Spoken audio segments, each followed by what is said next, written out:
I left work at 12:45 p.m. because the client review wrapped early, and my manager Dave told us to take the afternoon off. Didn't text anyone, didn't announce it, just got in my car and drove home thinking about suggesting what food for lunch, because Sarah works from home on Tuesdays, and I thought it would be nice to surprise her. That was the last thought I had as a person whose life was still intact. I turned onto our street and saw Marcus's car parked in front of the house.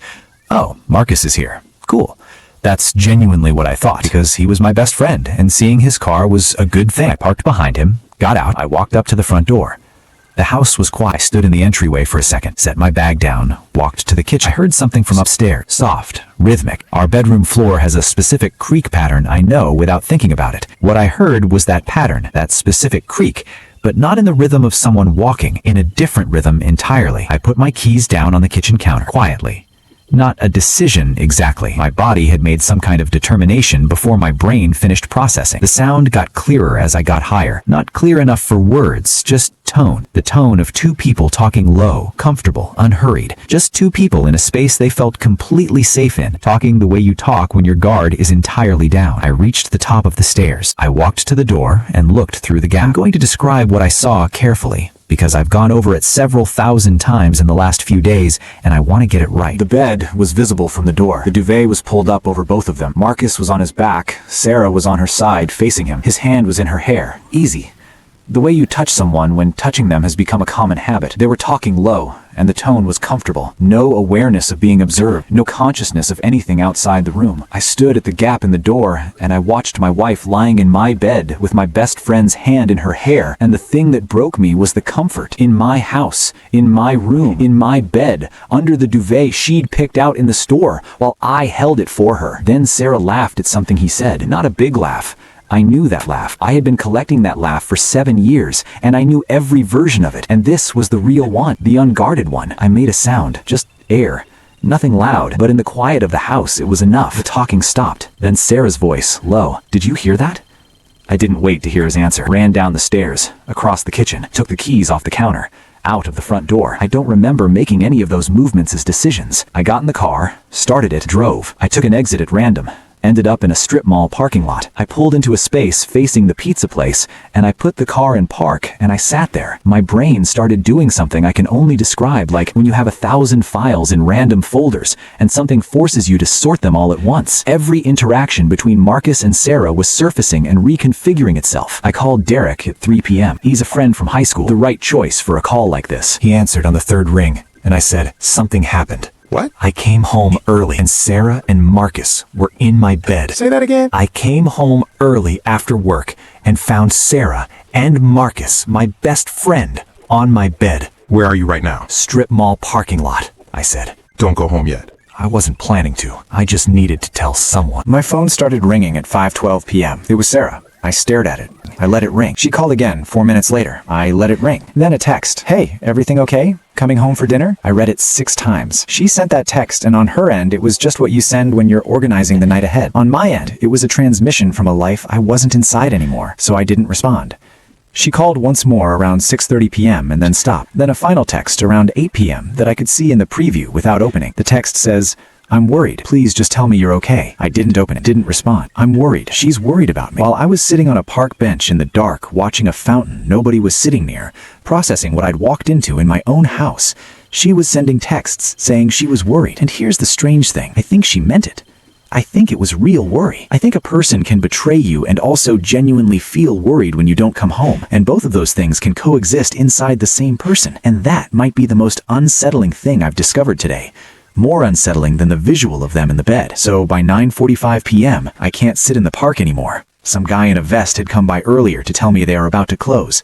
So I drove to a hotel. Not a nice one. Not a bad one. The kind of hotel that exists for exactly this situation. The woman at the front desk had the face of someone who has checked in many men on many weeknight evenings and understood that questions were not what any of them needed. So she took my card, handed me a key card. Checkouts at 11, she said. Thanks. Ice machines on 3. Thanks. That was the whole conversation. The room was small and clean and completely without character. 4 pillows, a comforter that had been laundered so many times it had lost whatever warmth it started with. I sat on the edge of the bed for a long time. Then again, my mind started running, thought flying through my head. She texted twice and called twice and then stopped. And I don't know what the stopping means. Whether she exhausted her own capacity for waiting and decided something, whether she knows, whether she's scared or relieved or both. I don't know what they said to each other after I left, whether she told him she'd heard something, whether they looked and saw nothing and went back to being comfortable, or whether she knew immediately that the nothing was me, that I'd been there and left. I know what I saw. I know what I heard. Her voice, his, comfortable together, and her laugh, the real one, unguarded, the one I spent 7 years collecting. I know this has been happening more than once. I know this, not from evidence, but from comfort. You don't have that kind of ease with someone the second time, maybe not the fifth time. The ease I saw through that 4-inch gap in the door was the ease of something that had found its shape, that had been doing this long enough to stop being new. I know my marriage is over. I know the friendship of 13 years is over. Either he is a completely different person than I understood him to be, or people are more complicated and more capable of compartmentalization than I had accounted for. I haven't cried yet. I thought I would. I'm not numb exactly. I can feel all of it. It's just that whatever the feeling is, it's too big for tears. But here's what I know about tomorrow. I'm going back to that house. Not tonight. Tonight is done. Tonight I'm going to lie down on these 4 pillows and stare at the ceiling until something turns off. But tomorrow, I'm going back in daylight when I can see clearly. Because Sarah is smart. She doesn't need me to say more than that. She'll know exactly what I mean, and exactly what I saw, and exactly what it means for every conversation we're going to have after. As for Marcus, here's what I can say right now. I'm not going to call him. Not tonight, not this week, maybe not ever. I genuinely don't know yet. What I know is that whatever gets said to Marcus, if anything gets said at all, it's not going to be from a parking lot or a hotel room or a park bench. It's going to be from somewhere steadier than I am right now. I'm going to sleep now, or try. The phone is going down and the light is going off, and I'm going to let whatever is going to happen in my skull tonight happen without trying to manage it. Woke up at 7 a.m. in a hotel room. I lay there for about 10 minutes, staring at the ceiling. I showered,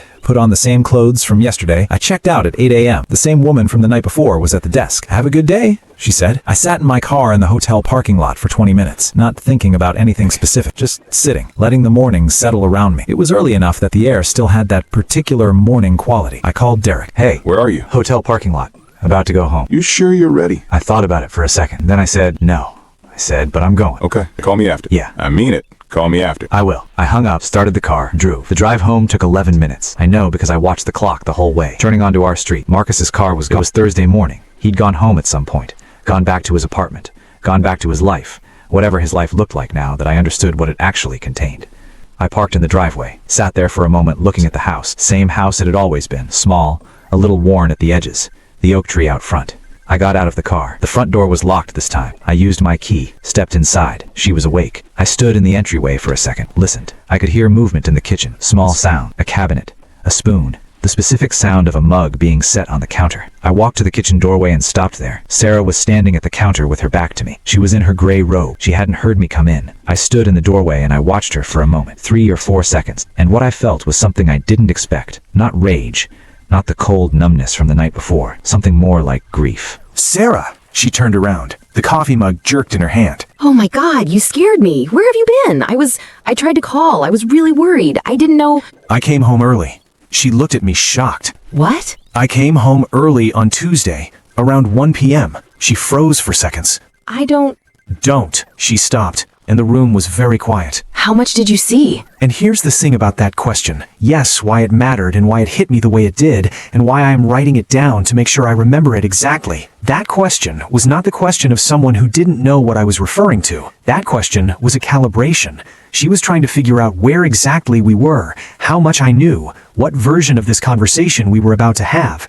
And that was a strategy question, and it told me more than the answer to it. Then I replied, "I saw enough." She closed her eyes briefly. When she opened them, she looked not sorry. How long have you known? Since Tuesday, when I came home early. You left. You didn't come in. No. You've just been, where were you? I called. I know you called.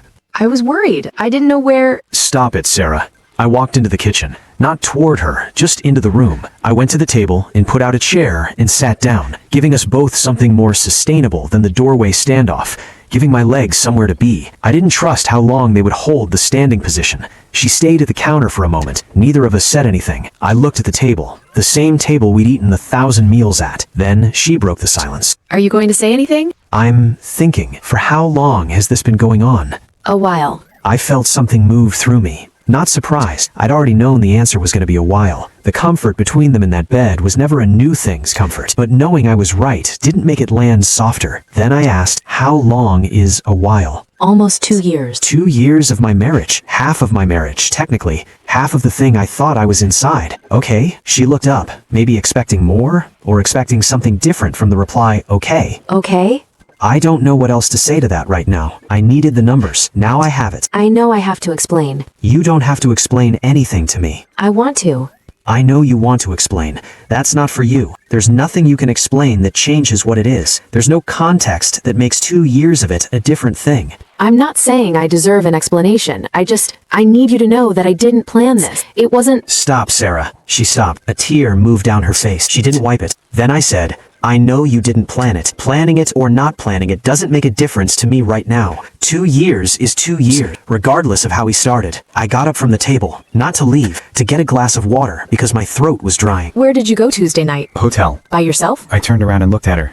Yes, by myself. I'm sorry. I didn't mean. It's fine. Ask whatever you want. I don't have anything to hide. I was a bit shocked, so I sat back down at the table with my water, and she stayed at the counter, and we stayed like that for a while in silence. Then I asked, does he love you? That's not. Does he? I don't know. The answer was somehow worse than yes. Yes would have been a clean cut. I don't know if there was something enough in it that it couldn't be categorized. Then I said, okay. Stop saying okay. You keep saying okay like you're taking notes. I'm taking notes internally. I need to understand what I'm looking at. What are you looking at? My life. I'm trying to understand what my life actually was. Then she broke down in tears after that. Not performance crying. I want to be clear about that because it matters. Real crying. The kind that happens when something breaks through whatever it containing it. She turned away from me, both hands on the counter. She cried for maybe 2 or 3 minutes while I sat at the kitchen table with my glass of water. And when it subsided, she turned back around and wiped her face with the sleeve of the robe and looked at me with her eyes red and said, I'm sorry. I know that doesn't. I know what it's worth right now. I know it doesn't. It's worth what it's worth. I'm not going to tell you what to feel. Are you angry? Yes. You don't seem angry. I seem calm. That's different from angry. The anger is there. I'm just